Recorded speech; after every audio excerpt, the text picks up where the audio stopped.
कहानी एक ऐसे घर से जहां शादी का माहौल है, लेकिन टेंशन और शांति इतनी कि शादी का घर किसी जंग के मैदान जैसा दिख रहा था। अरे जैसा मर्जी डेकोरेशन कर दो, पैसों की चिंता मत करो।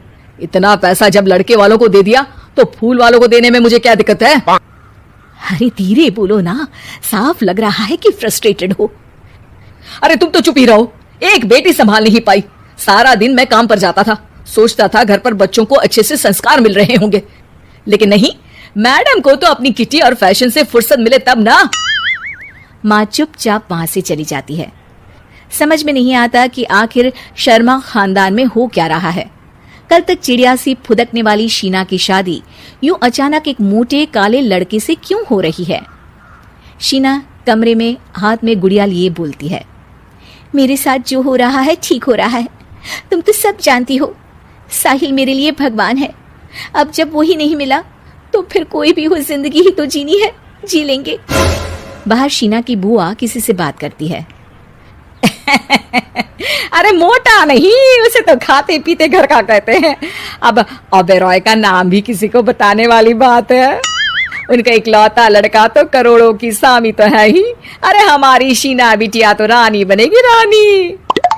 इन सब के बीच कहीं कोने पर शीना हाथ में मेहंदी सजाए बैठी थी और आंखों में आंसू सजाए। और वो समय भी आ जाता है जब शीना मंडप के नीचे हाथ में वरमाला लिए खड़ी होती है, लेकिन तभी अफरा तफरी मच जाती है।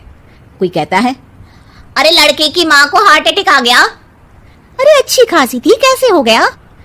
अरे कहते हैं ना, किसी किसी लड़की के पैर अच्छे नहीं होते, हो सकता है कि मनहूस है ये लड़की। शीना पास खड़ी सब सुन रही थी। फिर शीना अपने कमरे में आ जाती है। शादी ये कहकर नहीं होती कि लड़की मनहूस है। अब लगातार शीना के लिए लड़के देखने आते, लेकिन आस पड़ोस या किसी के कहने पर शादी हर बार टूट जाती। लेकिन एक दिन, अंकल, मैं काफी दिनों से आपसे मिलने की कोशिश कर रहा था, लेकिन हिम्मत नहीं हो पा रही थी। अरे बेटा, हिम्मत तो हमारी टूटी पड़ी है। वैसे कौन हो तुम? मेरा नाम साहिल है अंकल। मैं शीना से प्यार करता हूँ और उसी से शादी करना चाहता हूँ। अरे अब तो किस जात के हो ये भी मायने नहीं रखता। बेटा, मेरी बेटी मनहूस है। ये सब कहते हैं कि इसीलिए उसकी शादी नहीं हो पा रही।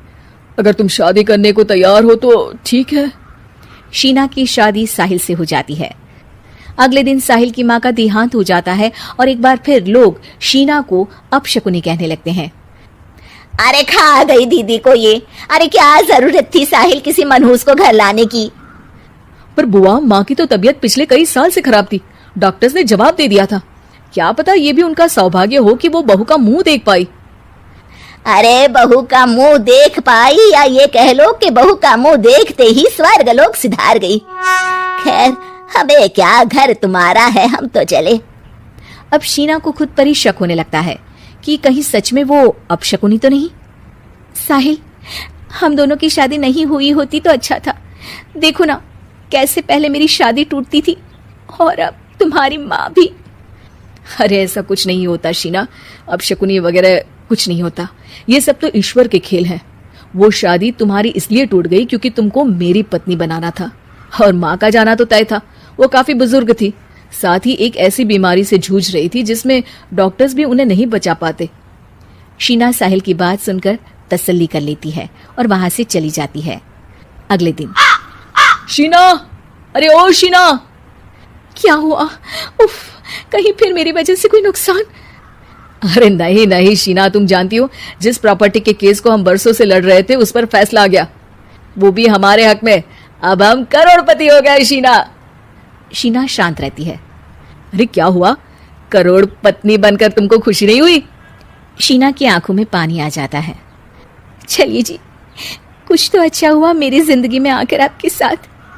साहिल शीना को गले लगाकर कहता है, मेरी नई नौकरी भी तुम्हारे ही आने से लगी। ये प्रॉपर्टी का केस जीता, सब कुछ तो तुम्हारे आने के बाद ही हुआ।